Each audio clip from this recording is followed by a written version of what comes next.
Does Missouri have to make the playoff this year, or can they play at this level for many years? John Miller, Locked On Mizzou, joining me here on the show. Let's start with that question, John. I think it's reasonable, given the past 10 years or so, to describe Missouri as a window program. Some have applied this label to Ole Miss, where, okay, they have a window, they have an opportunity, have to capitalize now, because then next year people are going to leave. Luther Burden will be gone. You won't be able to have those sorts of guys.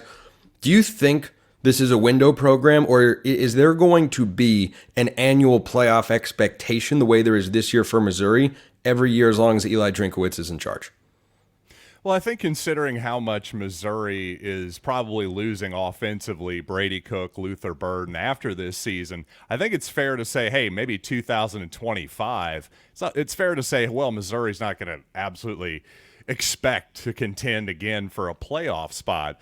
But at the same time, in the world of the transfer portal, NIL, I think some of the old thinking is kind of out the window in 2024. So I think Missouri, if they capitalize on this season, so to your point, the window is kind of, hey, let's strike while the iron's hot. I think if Missouri has a really good 2024, it can sustain in the future. I really do, especially you go into the portal, maybe get another quarterback for 2025. Missouri, a really attractive destination potentially in that portal quarterback market.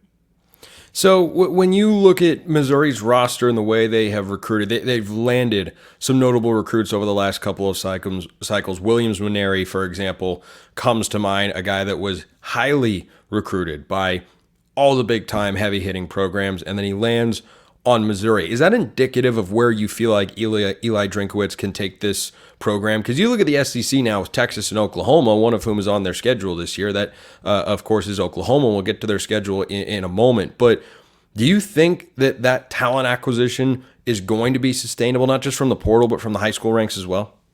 Yeah, it seems so right now. Again, I think as long as Eli Drinkowitz is there and continuing to win football games, again, I think that's why 2024 is such a critical year. It's not just about – it's fair for people, especially if you're a traditional blue blood type of college football fan, to think, okay, this is Missouri's opportunity to get into the playoff. That's true, but it's also their opportunity, in my opinion, to continue – this program on a sustainable path.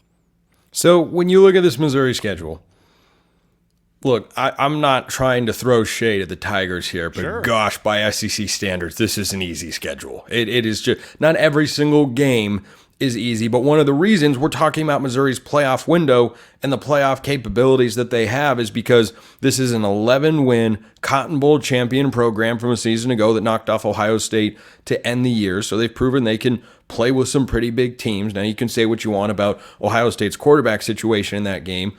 There are a lot of years where Missouri doesn't even have that opportunity to play Ohio State on that sort of stage. And they have a couple of tough games at Texas A&M, at Alabama. But gosh almighty, John, the more I look at this schedule, the more I feel. I was talking recently on the show about SEC teams making the playoff. A number of schools are going to be supremely disappointed between Missouri, Tennessee, Ole Miss, LSU, Alabama. Some combination of those teams, Oklahoma, are missing the playoff. They can't all get in. And I think someone's gut instinct could very easily be, well, I mean, Missouri's not. I mean, they never even push for a playoff spot in the fourth. They're not going to do that. But this schedule, John, I think might be the most favorable of any SEC contender out there. I think that's probably absolutely true. The only thing I would maybe tiny bit quibble with is that I don't think there is such a thing as an easy SEC schedule, but relatively speaking, there's no doubt that this schedule fell very well for Missouri, and probably as well as you could have possibly expected. Again, you're going to Tuscaloosa. That on paper is a hell of a matchup, but the rest of it, I couldn't agree more. It definitely fell Missouri's way, and not only is the schedule favorable, you look at just objectively in the past, returning offensive production, especially at quarterback, receiver, offensive line, that tends to equal more winning, especially that upcoming season. When I look at these games, the Alabama one stands out, Texas A&M stands out. What do you think is the most important game? Not necessarily the biggest, because the biggest one may very well be Missouri at Alabama. Because if you go into Tuscaloosa and win, well, you saw what that did for Texas a year ago. That comes with a certain cachet, a certain platform when you beat the Tide. I don't care who the head coach is. And by the way, Alabama is going to be contending for a playoff spot this season as well. Their non-conference Power 5 matchup is Boston College. I think they're going to be okay-ish, but Missouri's going to win that football game, barring a dramatic upset from Bill O'Brien and company. When you look at all 12 games on Missouri's schedule, what is the one that is the most important as it pertains to them making the playoff and or contending for the SEC championship game?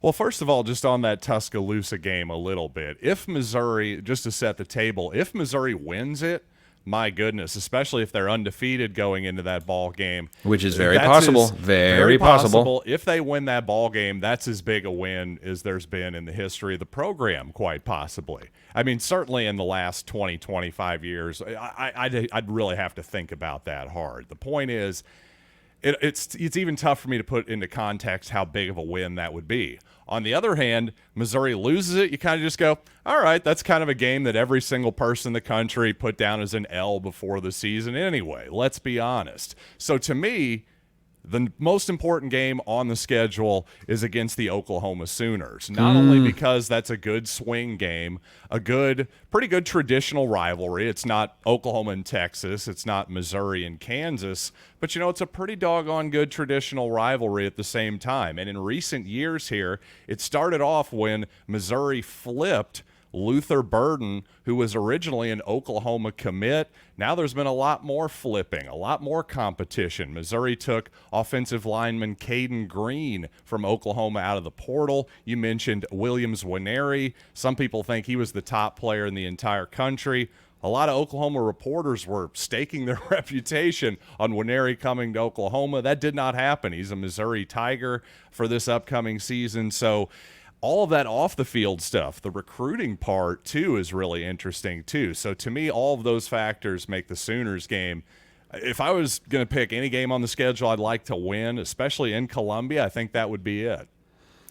I like the Oklahoma pick. Allow me to bend your ear Please. And pitch the Auburn game. I love to you. it. Hear me out, because you mentioned that winning that game at Alabama could be among the biggest wins in the history of the program. Now, the first 4 games should all be W's. Murray State, Buffalo, Boston College, and Vanderbilt, all at home in Columbia. I think the crowd is going to be treated to 4 consecutive victories to begin the season. Then they go at Texas A&M. That's a go-either-way game. You got a first-year head coach, talented roster, tough environment on the road. Let's say you drop that one, just for the sake of argument here. You play UMass the next week. Poor UMass. Poor UMass. Poor us. Why did we schedule that game? Why are we going there? Come on. Feel bad for us. Yeah. I don't think it's a game that you're going to lose is why they're scheduling it. Yeah. But then if you have one loss, which should be the maximum amount for Missouri there, you have to win that Auburn game. The Tigers are going to be sneaky tough. They've got a returning quarterback and a returning head coach, which is one of my favorite things on the show. It's one of the reasons I like Missouri. And if you win that Auburn game, the stage for that Alabama game is a lot grander. If you lose the Auburn game and you go into it with 2 losses, I think it's diminished a little bit. What do you think about that? Well, the Alabama game, correct me if I'm wrong, you have the schedule in front of you. The Alabama game that comes before the Auburn game, correct? No, Auburn is October 19th, Bama is October 26th.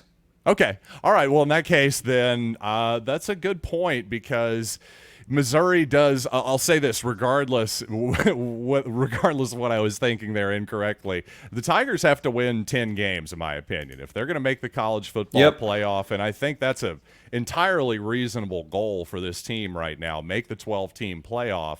They got to win 10 games. I think if you get to 9, I just don't see it happening. Again, with the relatively weak SEC schedule, I just don't see it happening. However, 10, I think you're in. I really do. You at least have a very good chance of doing so. But boy, what a matchup that could be in Tuscaloosa on October 26th. Per the Missouri website, we hope that they are correct on that I'll front. assume they got that one. Let's hope. Let's hope and pray. SIDs have tough jobs, but let's hope it's not quite that difficult. John Miller, locked on Mizzou. John, thanks for stopping by. Thank you very much.